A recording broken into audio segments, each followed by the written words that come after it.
को गिरा दिया, बलवान बच्चा गिरा के भाग गया। हमने बच्चा को उठाया और उसको झाड़ दिया, खड़ा कर दिया। फिर बच्चा गिर करके रोने लगा, गाली देने लगा, खूब जोर से रो रहा है। जब हम एक लगा आगे चले गए तो वो बच्चा खूब जोर से खड़ा होकर के हंसता है और कहता है, खस काहलियो खटिया हो झाड़ा लगे। उनके लिए भारे ठुनका दे पुत्र। और वो बच्चा गाना जानता है फिल्मी, लेकिन बच्चा राम राम कहना नहीं जानता है, बच्चा सतनाम सतनाम कहना नहीं जानता है। अब सोचिए, इसलिए हमने कहा काम न छोड़ा, क्रोध न छोड़ा, लोभ न छोड़ा, सत्य वचन क्यों छोड़ दिया? सत्य वचन नहीं छोड़े, काम को छोड़े, क्रोध को छोड़े, लोभ को छोड़े। आज कोई भी कबीर मंच है, विद्वानों का मंच है, तो वहां कहा जाता है खैनी का त्याग करो। सुनते हैं आप लोग, तंबाकू का त्याग करें। तंबाकू देखिए, जब लेटाते हैं तो उजलापन होता है, चूना के साथ लेटाते हैं तो तंबाकू उजला हो जाता है। ध्यान दीजिए, जब उजलापन होता है, मुठोर में डालते हैं तब काला हो जाता है। जैसे ठोर में डालते हैं तो आत्मा थो थो थो थो, आत्मा को पसंद नहीं है तंबाकू है। आत्मा, भगवान कहता है, अरे तुम कौन घिरना चीज रख दिया हमारे मंदिर में? शिव मंदिर में जाकर के कोई थूको तो तुम्हें लोग पागल कहेगा। भगवान विष्णु के मंदिर में थूकिए, आपको पागल कहेगा। ठाकुर महाराज के मंदिर में जाइए, वहां आप थूक फेंकिए, आपको पागल कहेगा। लेकिन शरीर शिवालय प्रोक्ता, यह शरीर शिवालय है और इसमें बैठा हुआ जो आत्मा है वह शिव है। जहां सच्चा शिव बैठा है वहां सिगरेट की धुआं दे रहे हैं। जहां सच्चा परमात्मा बैठा हुआ है खुद इस घट में, वहां आप बीड़ी का धुआं दे रहे हैं, वहां आप मुर्गा रोटी दे रहे हैं, वहां आप मछली भात दे रहे हैं, वहां आप मांस भात दे रहे हैं। ये आत्मा को गंध लगता है, आत्मा कतई बर्दाश्त नहीं करता है। आत्मा कहते हैं, रे अभागा, तुम कैसा चीज हमारे अंदर में दे दिया। आज आपके यहां कोई मर जाता है तो आप 4 आदमी से कीर्तनियां ढोल पे पी लेते हैं, समदन गाते हुए, राम नाम सत्य कहते हुए, और आप ले जाते हैं बांस बाड़ी में, आम बाड़ी में, कटहर बाड़ी में, धार कता में, नहर कता में लहर जला करके चले आते हैं। उसके बाद आते हैं तो दरवाजे पर खड़े हैं लोहा छूने के लिए, गंगा जल छूने के लिए, आगिन छूने के लिए। आंगन में एकदम नींव पोत करके तैयार कर देते हैं कि शुद्ध हो गया। एक मुर्दा को फेंक दिए, अब हम लोग शुद्ध हो गए। आपने एक मुर्दा को फेंक दिया आमबाड़ी में, नहर के कता में, और आंगन गोबर से नीप दिए, तो आप कहते हैं हमारा आंगन शुद्ध हो गया, हमारा घर शुद्ध हो गया। और 13 दिन तक आप कर्म करते हैं, पंडित जी को ला करके कहते हैं शुद्ध विध हो रहा है, क्योंकि हमारे यहाँ कोई मरा है। मुर्दा को जला दिए, गाड़ दिए, फेंक दिए, अब हम लोग क्रियाक्रम में लगे हुए हैं, शुद्ध कर रहे हैं। एक मुर्दा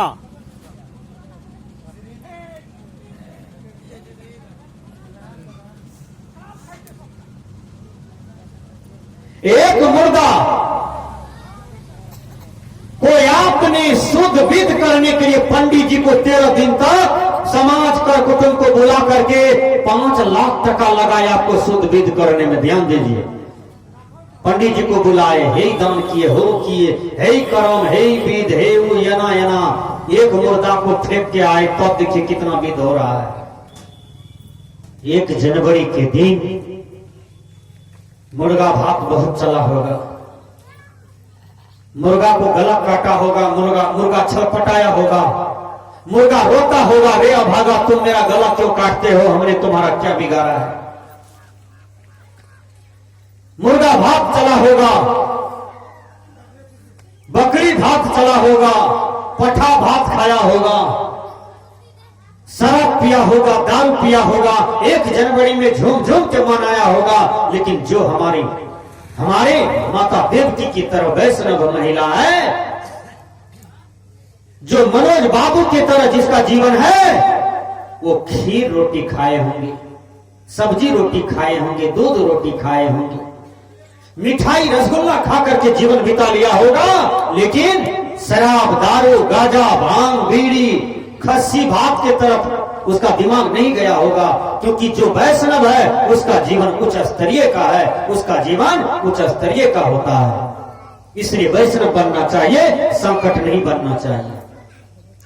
चमार से लोग घीर मानते हैं, कहते हैं जात का चमार है और गाय छिलता है, भैंस छिलता है, चमड़ी सुखाता है, चमड़ी पकड़ता है।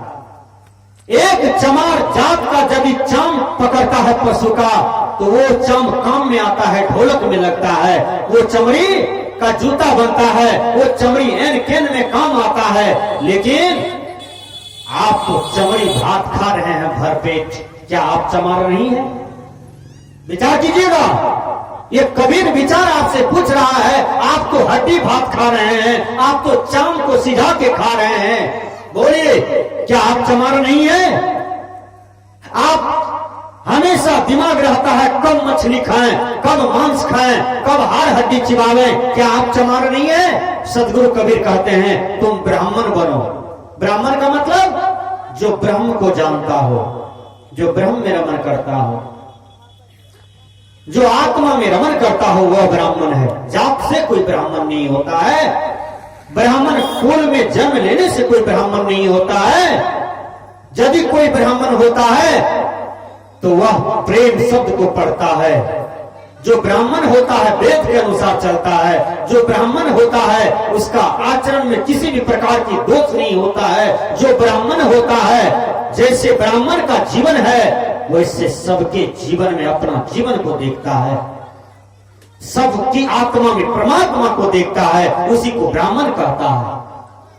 आत्मवत सर्वभूषेतु यह पश्यति स ब्राह्मण।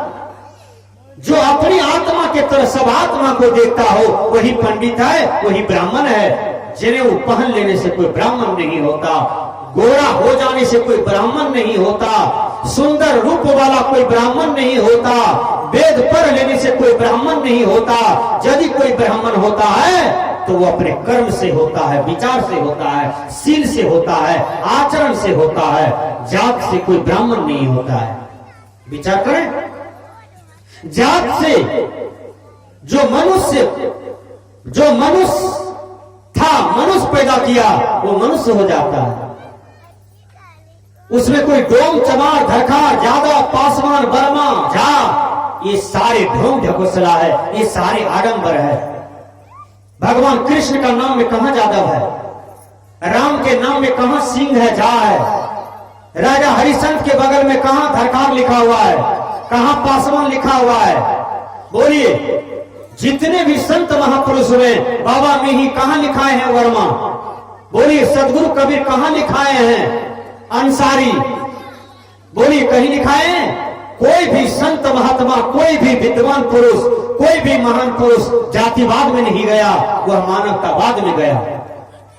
और मानवतावाद में ही समाज का कल्याण होता है। ये माताएं लोग देखो कितना बढ़िया है। माताएं से पूछो क्या नाम है तो माताएं कहती है पिंकी देवी, गुड़िया देवी, अंबिका देवी, गुड्डी देवी, ये सभी देवी हैं। हमारे पुरुष लोग इतना जाति में बट गए हैं कि कहा नहीं जा सकता है। कोई पासवान लिखाते हैं, कोई राम लिखाते हैं, कोई झा लिखाते हैं, कोई वर्मा लिखाते हैं। मैं एक सुंदर उदाहरण देता हूं, आपको बात से समझ में चली आएगी। एक लड़का मेरे ही कॉलेज में पढ़ रहा था, उसका नाम था परशुराम पासवान। हमने पूछा क्या नाम है तेरा? कहा परशुराम पासवान। हमने कहा नहीं, गलत बोलते हो। कहा नहीं, हम गलत नहीं बोलते हैं। चलिए मेरा जाति देख लीजिए, आवासीय देख लीजिए, मेरा खाता खतियान देख लीजिए। हमारा दादाजी पासवान लिखाते थे, बाबूजी लिखाए हैं, इसलिए मेरा नाम भी परशुराम पासवान है। हमने कहा परशुराम तक ठीक है, लेकिन पासवान गलत है। पासवान तुम नहीं हो। नहीं महाराज, हम पासवान हैं, आपको जो कागज देखना है देख लीजिए। हमने कबीर विचार सेटिंग किया, हमने उसके कपार पर हाथ धरा। हमने कहा ये क्या है? उसने कहा केस है बाबा। हमने कहा ये क्या है? उसने कहा ये तो माथा है। हमने कहा ये क्या है? कहा नाक है। हमने कहा ये क्या है? उसने कहा ठोर है। हमने कहा ये क्या है? कहा सीना है। हमने कहा ये क्या है? उसने कहा ये तो पेट है। हमने कहा ये क्या है? उसने कहा ये तो जंघा है। हमने कहा ये क्या है? कहा ठेवना। हमने कहा ये क्या है? उसने कहा ये तलवा है। कहे पासवान कहां है? बोलो इसमें पासवान कहां है? कहा हाँ बाबा पते नहीं चलता है पासवान कहां चला गया। किसी की देह पर पासवान है लिखा हुआ, किसी की देह पर ब्राह्मण क्षत्रिय वैश्य शूद्र लिखा हुआ है। प्रकृति ने सबको इंसान बना के भेजा है, इसलिए आप गर्व से कहें कि मैं इंसान हूं, न मैं हिंदू हूं, न मैं मुसलमान हूं, न मैं सिख हूं, न मैं ईसाई हूं। यदि हो तो मैं इंसान हूं। यही सदगुरु कबीर साहब का विचारधारा हुआ। आप मानवतावादी में चले। मैंने कहा काम न छोड़ा, क्रोध न छोड़ा, लोभ न छोड़ा, सत्य वचन को छोड़ दिया। काम को छोड़े, क्रोध को छोड़े। क्रोध भी बहुत खराब होता है। जिसके अंदर में क्रोध होता है, ध्यान से सुनिए, उसका शरीर का पानी जलता है। बार बार शरीर में पानी चढ़ाना पड़ेगा। याद कर लीजिए, मार्केबुल बात कह रहा हूं। जो ज्यादा झगड़ा करेगा वो ज्यादा बीमार पड़ेगा, याद रखना। जो ज्यादा टेंशन में रहेगा उसको जल्दी ब्लड प्रेशर आएगा, चीनी आएगा, डायबिटीज आएगा, ढेर रोग आएगा, बार बार बुखार होगा उसको। इसलिए झगड़ा किसी से नहीं करना चाहिए। दो बात सह लें, सहने वाला बड़ा होता है। गाली देने से, गाली बकने से कोई बड़ा नहीं होता है। आप किसी को 1 घंटा गाली दे दीजिए और गांव में आइए कहिए हम 1 घंटा गाली दिए हैं, सकने नहीं दिए झगड़ा में। देखिए कई आदमी आपको बढ़िया कहता है। आप उस आदमी का हस्ताक्षर लाइए रणबीर बाबा के पास में, क्या होगा?